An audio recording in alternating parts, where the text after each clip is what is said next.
Il y a quelques jours, en ouvrant mon application mobile La Banque Postale, j'ai remarqué que l'icône de lancement avait changé. Et je me dis, tiens, c'est bizarre, les couleurs ont changé. Ah, mais attends, la typographie passe par-dessus l'oiseau bleu. Il y a un problème de lisibilité.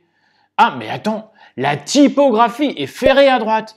Ah là là là là là là là là là là, qu'est-ce qui se passe? Ah, je me dis, c'est vraiment étrange. Bon, je regarde sur Internet, je cherche, j'ouvre le site web, et en fait, non, il n'y a pas d'erreur, c'est bien ça. Allez, je vous fais mon retour sur le nouveau logo de la Banque Postale. Go!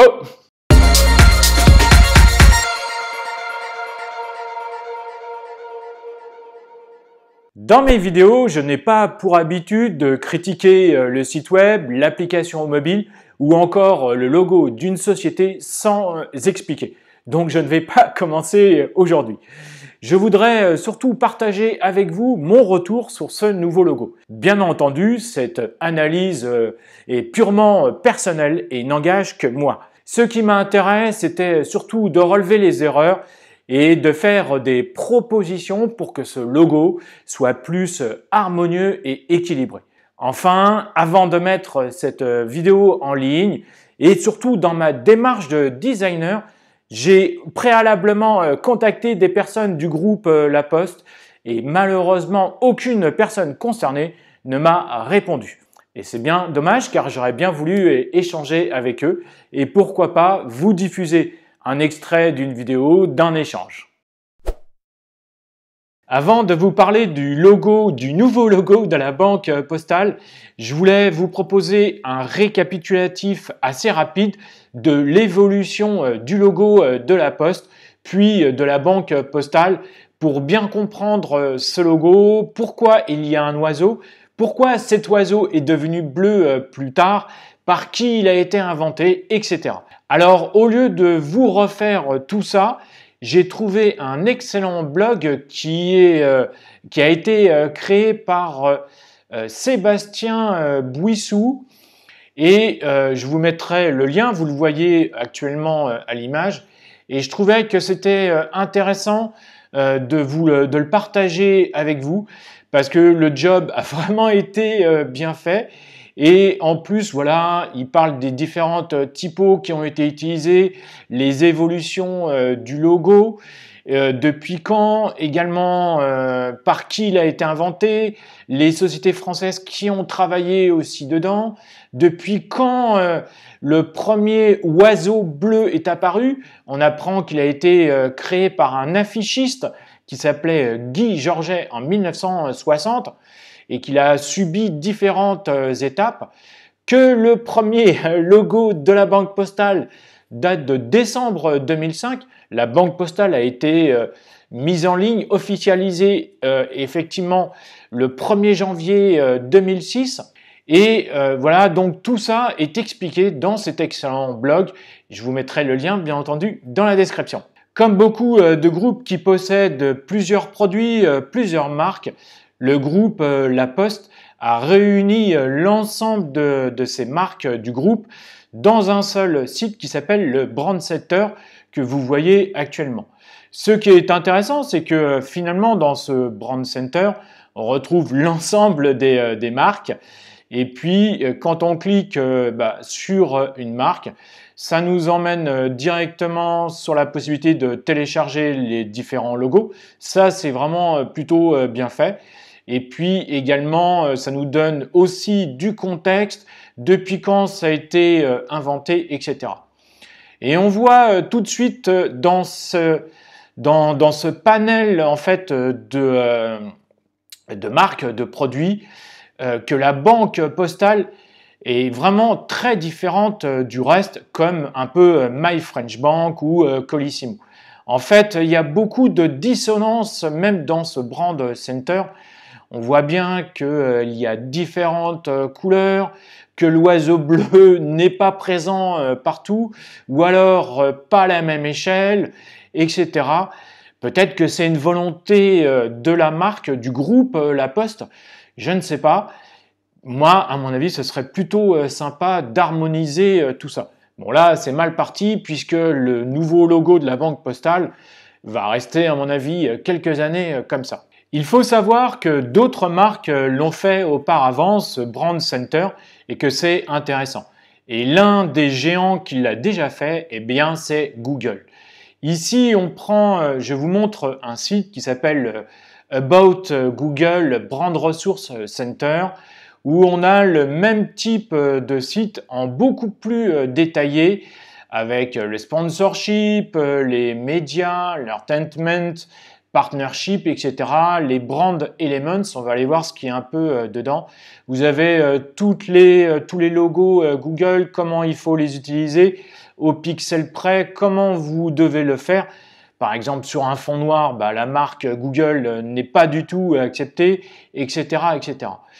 Alors, moi, je voulais trouver un petit peu l'ensemble en fait de toutes les marques, et j'ai été assez malin. J'ai cherché en fait sur un autre endroit. Eh bien, c'est sur sur Google Play, où on retrouve l'ensemble des produits Google qui sont accessibles depuis votre téléphone, votre tablette et également votre site web. Et on voit tout de suite que l'ensemble des applications Google comporte les mêmes couleurs, le même ensemble, que tout ça est harmonisé de façon unilatérale. On voit le même bleu partout, le même orange, le même rouge, le même vert. Bon, sauf sur YouTube, mais ça, c'est historique, on va dire. Mais en fait, il y a une même harmonie dans l'ensemble des produits, que ce soit Google Cloud, voilà, il y en a vraiment un gros paquet. C'est vrai que la plupart des marques connues, en tout cas que nous utilisons, vous et moi, quasiment tous les jours, en fait, voilà, on remonte un petit peu vers le haut, que ce soit Google Photos, l'assistant, Google Agenda, etc., comportent les mêmes couleurs, le vert, le jaune, le rouge et le bleu.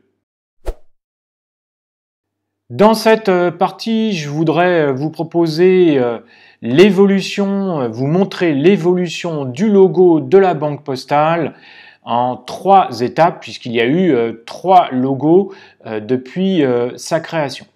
Donc tout d'abord, le premier logo qui date donc de décembre 2005 en réalité, qui a été visible pour l'ensemble des utilisateurs à partir du 1er janvier 2006, c'est-à-dire celui qui est complètement à gauche. Je parle de celui-ci.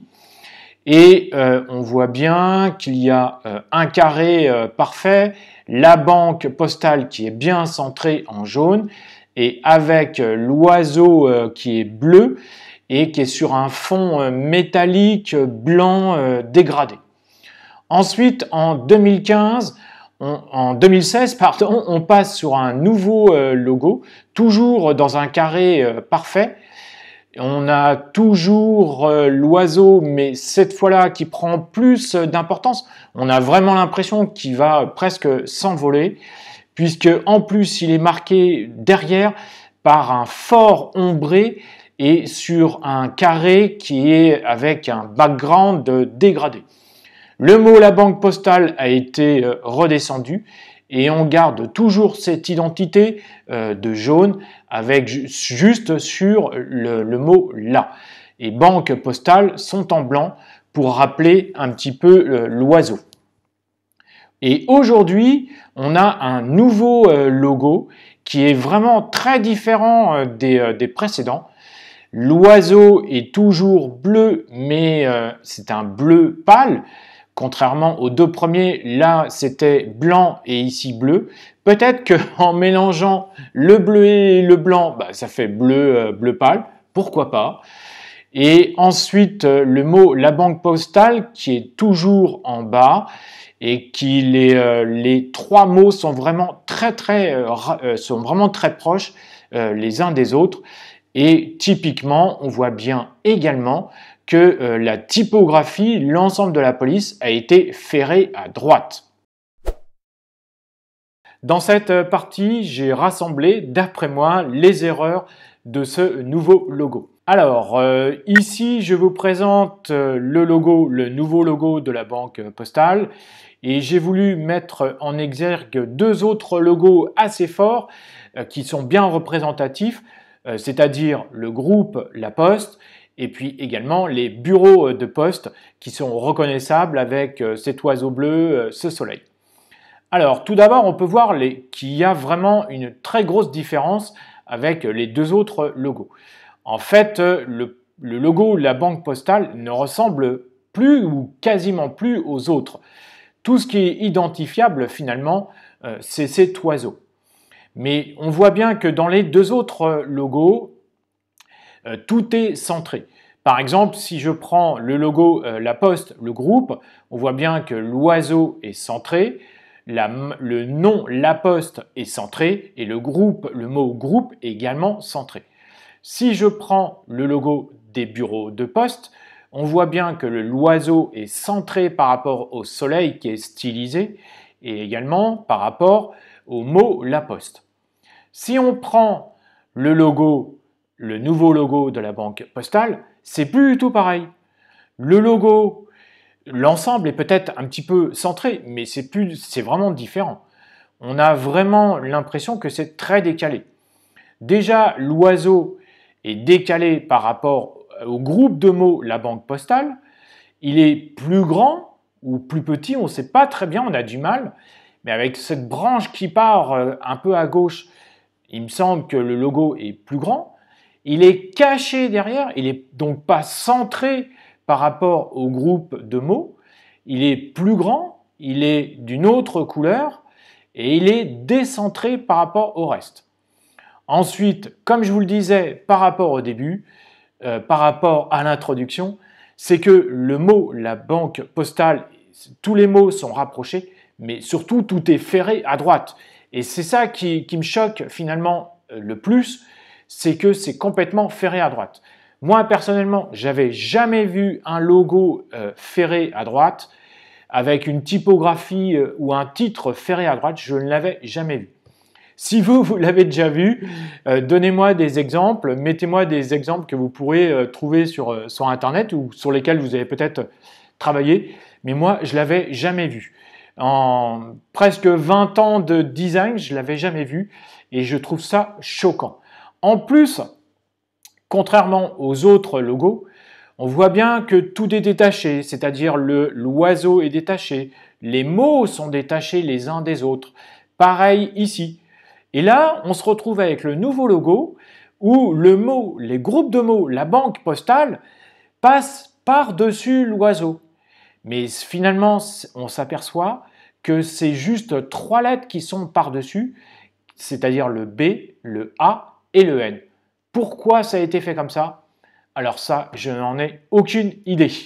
Ensuite, la seconde erreur pour moi, c'est que le logo n'est pas du tout responsive. C'est-à-dire qu'en fait, il se trouve peut-être dans un carré, ou à peu près dans un carré, et encore, je ne suis pas vraiment sûr que le carré soit parfait. En fait, le logo, il est identique, que ça soit dans l'application, dans l'icône d'application de lancement, dans l'application mobile. Il est identique également sur les sites web. J'ai regardé vite fait dans certaines communications de la Banque Postale. Il est exactement identique. Ça veut dire que le logo finalement est identique partout. Il n'a pas du tout été adapté selon son usage.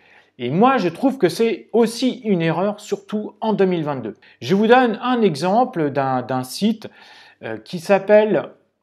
que j'utilise assez régulièrement dans certaines de mes formations, qui s'appelle responsivelogo.co.uk et qui donne en fait des logos responsives. Je trouve que c'est vraiment super important d'avoir un logo qui va être lu différemment, qui va rester reconnaissable tout le temps selon son usage, que ce soit sur un site web, que ce soit dans une application mobile ou dans un site responsive. Je prends le premier au plus simple, c'est-à-dire Coca-Cola, où on voit le mot drink, Coca-Cola et Coke. Et lorsqu'on réduit son écran, en fait, les mots drink et coke disparaissent et même la virgule qui est en dessous disparaît. Et si je refais la même chose avec un logo qui est tout en bas, qui est de la marque Heineken, qui est français, on voit qu'il y a marque déposée dans la version desktop, l'étoile rouge, le logo Heineken, et ensuite des fruits qui se trouvent en dessous, en tout cas je crois. Et ensuite, quand on réduit son écran en mode par exemple tablette, puis également en mode smartphone, on voit bien qu'il ne reste plus que le mot qui est passé en blanc d'ailleurs, et juste avec l'étoile, et tout le monde reconnaît immédiatement l'étoile et le mot Heineken. Comme quoi, finalement, c'est tout à fait possible de réaliser des logos responsive en 2022. La dernière partie, et pas la moindre pour moi, c'est l'accessibilité. C'est vraiment dommage que ce logo soit peu accessible. Pourquoi je dis peu accessible? Parce que en fait, le logo, dans la façon qu'il est présenté aujourd'hui, le logo, on va dire, majeur, il va être sur fond blanc. On a un oiseau bleu pâle qui est sur un fond blanc et avec une typo qui passe par-dessus, qui passe légèrement par-dessus, qui est quand même difficilement lisible et donc difficilement accessible. C'est vraiment dommage d'arriver à ce point et d'être aussi peu accessible en 2022. Alors j'ai cherché des outils pour tester ce logo et je n'ai pas réussi à en trouver. Pourtant, il est très facile aujourd'hui de trouver des outils gratuits pour mesurer l'accessibilité de son site, mais pourtant c'est encore très difficile de trouver un outil pour connaître l'accessibilité. Vraiment dommage parce que en fait le site groupe La Poste, je reprends le site web, communique aujourd'hui assez facilement dessus sur l'accessibilité et c'est écrit tout en bas de leur écran que en fait leur site web est partiellement conforme. Et quand on va sur la page, ils sont obligés de le faire en 2022, une déclaration d'accessibilité. Et selon une loi qui date du 11 février 2005, c'est écrit dessus. Et ils ont fait appel à une société que je connais qui s'appelle la société Temesis. Et on voit que l'audit de conformité a été réalisé par la société Temesis et que révèle que 54,55% des critères RGAA 4.1 ont été respectés. Donc ça veut dire à peu près un peu plus de la moitié. Donc c'est pour ça qu'ils sont obligés d'écrire qu'ils sont partiellement conformes. Et d'après mes sources, j'ai demandé à quelqu'un qui travaille dans cette société Temesis. Le site a été testé, mais pas le logo. Surtout que le logo est vraiment très récent. Et donc la société Temesis n'a pas eu le temps de le faire. Et puis, il faut être vraiment focus sur le logo pour connaître l'accessibilité. Bref, je dirais plutôt que c'est la faute du groupe La Poste et c'est vraiment dommage en 2022 de ne pas avoir un logo responsive. D'ailleurs, si vous souhaitez avoir de plus amples informations sur l'accessibilité, je vous conseille d'aller voir le site w3.org qui est le site officiel de l'accessibilité dans le monde. Le site est entièrement en anglais, c'est un peu dommage pour nous, il ne peut pas être traduit, mais en tout cas, il est mis à jour très régulièrement et c'est vraiment la source officielle.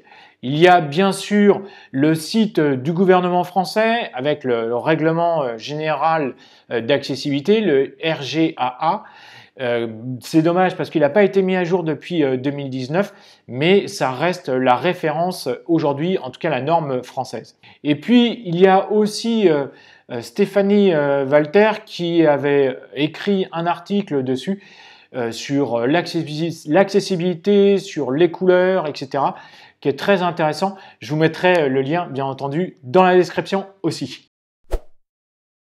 Avant de terminer la vidéo, j'aimerais avoir vos retours, vos commentaires sur ce nouveau logo de la Banque Postale. Dites-moi ce que vous en pensez, les couleurs, la typographie, bref, tout ce qu'on a vu précédemment.